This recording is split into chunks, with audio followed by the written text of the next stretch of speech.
Mes très chers compatriotes, je suis Denise Dussochois, mère de 4 filles, Jessica, Fleur, Tiffany et Paris. Journaliste d'investigation, journaliste, reporter d'images, activiste, militante de droits de l'homme.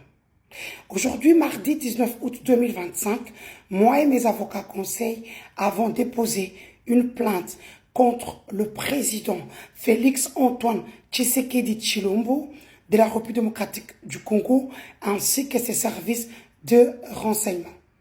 Cette plainte a pour objectif d'obtenir justice pour les graves violations de la loi pénale internationale que je subis. Influenceuse que je suis, je me bats depuis des années pour la liberté d'expression, la transparence en République démocratique du Congo. Les faits reprochés qui sont imputables à la République démocratique du Congo, notamment à ses plus hautes autorités, j'ai cité le président Félix-Antoine Tshisekedi Tshilombo, ainsi constitution étatique chargée de la sécurité des renseignements, la police nationale congolaise, l'Agence nationale des renseignements, ANER, administration pénitentiaire, la prison de Makala, le service de l'État, le service de sécurité de l'État, la DENIAP, la détection militaire des activités antipatrie, le CNC, Centre national de cyberdéfense, CNS, Conseil national de sécurité, DGEM, Direction générale de la migration, les services spéciaux, ainsi que la présidence de la République.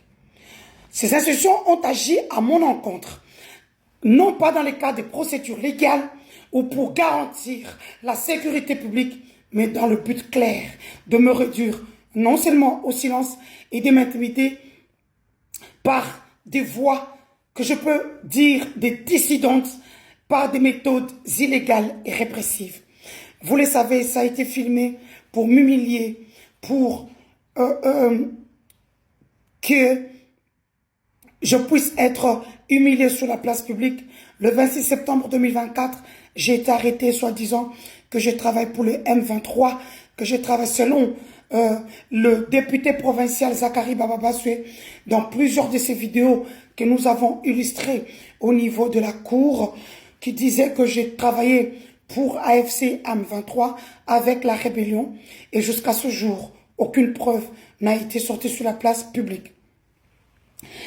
Et pendant cette arrestation, qui s'est faite d'ailleurs sans mandat, sans aucune information au préalable et sans possibilité d'exercer mes droits à être défendu, j'ai été conduit d'abord dans un centre secret, j'ai été privé de liberté, j'ai perdu mon bébé, du sang coulé, personne n'a eu compassion pour moi, je n'ai eu de contact ni avec ma famille, mes avocats, et on ne m'a présenté à aucune instance judiciaire. Durant cette période de détention, j'ai été soumise à des actes de torture physique et psychologique, des coups répétés au cours desquels j'ai perdu mon bébé, comme vous le savez, le déshabillage forcé, les menaces graves, des viols, le viol, la privation sensorielle, l'humiliation verbale et psychologique, torture par électrochoc, vol de mes effets personnels, dont un grand coffret de bijoux en or que j'ai toujours demandé. Les conditions de détention étant dégradades et contraires à la dignité humaine. Vous avez vu dans les images où je dormais carrément à terre, aggravant pour moi des souffrances infligées. J'ai été enfermé dans un petit 5 mètres carrés et je dormais à même le sol, comme je viens de le dire. Mes effets personnels contenant des blocs-notes, des portables, des ordinateurs portables, des téléphones, des carnets de notes, documents professionnels ont été saisis illégalement, sans aucun inventaire justificatif. Plus grave encore, le contenu intime de mes téléphones, y compris des vidéos privées dévoilant ma nudité, ont été diffusés publiquement sur Internet. Bien sûr, sans mon consentement. Cet acte constitue une violation grave de ma vie privée et de mon intégrité morale, relevant de ce qu'on appelle communément revenge porn.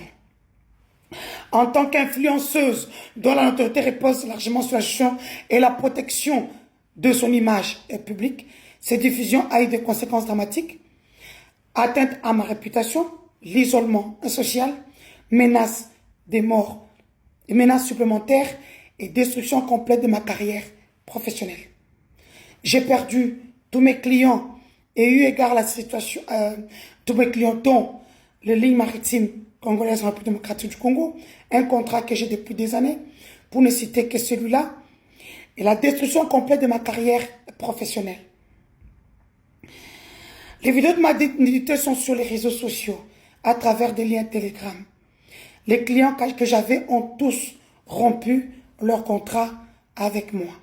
J'ai été libéré le 1er mars 2025, comme vous le savez. Aujourd'hui, le fait que je dénonce entre dans le champ des crimes contre l'humanité, tel que défini à l'article 7 du statut de Rome, ratifié par la République démocratique du Congo. On peut dire, en petit truc, l'emprisonnement ou autre privation grave de liberté physique, ou des dispositions fondamentales du droit international, torture, c'est ce que là où moi je suis. J'ai été torturé, comme je l'ai dit déjà, si haut. Et donc, il y a des textes, le code pénal de la RDC, le code pénal belge, tout est clair dans ça. La dimension d'une revenge porn. Parce que quand on publie des contenus non consentis à caractère intime, aussi appelé revenge porn, aujourd'hui reconnu comme une infraction grave dans de nombreux pays pour des conséquences suivantes. Il y en a beaucoup. Atteinte directe et grave à la vie privée protégée par le droit international des droits de l'homme, article 17, je venais de le dire si haut, le pacte international relatif aux droits civils et politiques, provoque un préjudice psychologique majeur entraînant souvent la dépression, anxiété, isolement social. Pour une personnalité publique comme je suis, la diffusion peut détruire une carrière, compromettre les revenus et nuire durablement à la réputation. Il y en a beaucoup, hein, il y en a beaucoup. Donc là, la dimension, il y a des questions universelles, il y a des jurisprudences qui entrent dans tout ça. C'est comme ça que nous demandons, nous avons demandé une ouverture, comment on appelle ça, d'enquête. Pour toutes, nous avons donné toutes les informations. Si vous voyez, nous avons pris du temps, quand même 3 mois. C'était pour récupérer les captures d'écran dans le groupe WhatsApp, surtout ceux du parti au pouvoir, l'UDPS, les liens TikTok de tout le monde qui a publié, que ce soit aux États-Unis, au Canada. Merci d'avoir laissé ça sur vos pages.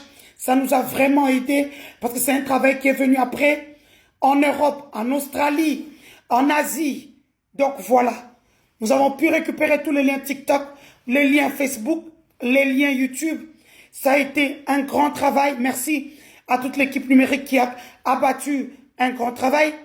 Nous avons récupéré les vidéos des différentes personnes qui se sont exprimées, ceux qui ont publié la photo de ma fille derrière, ma fille mineure, dans leur panel.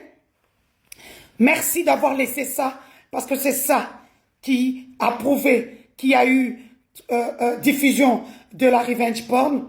Je remercie aujourd'hui les témoins, ceux qui ont travaillé, qui sont traqués aujourd'hui par la République démocratique du Congo, qui j'ai pu leur sortir du pays depuis hier. Ils vont venir parce qu'ils devront témoigner. Ce sont des témoins qui ont travaillé au mois d'octobre pour la diffusion de la première photo où j'étais au restaurant. Au mois de mai, ils ont été encore contactés. Et puis, là, au mois d'août, par Jeko Mulumba, qui est très proche de la première dame de la République démocratique du Congo.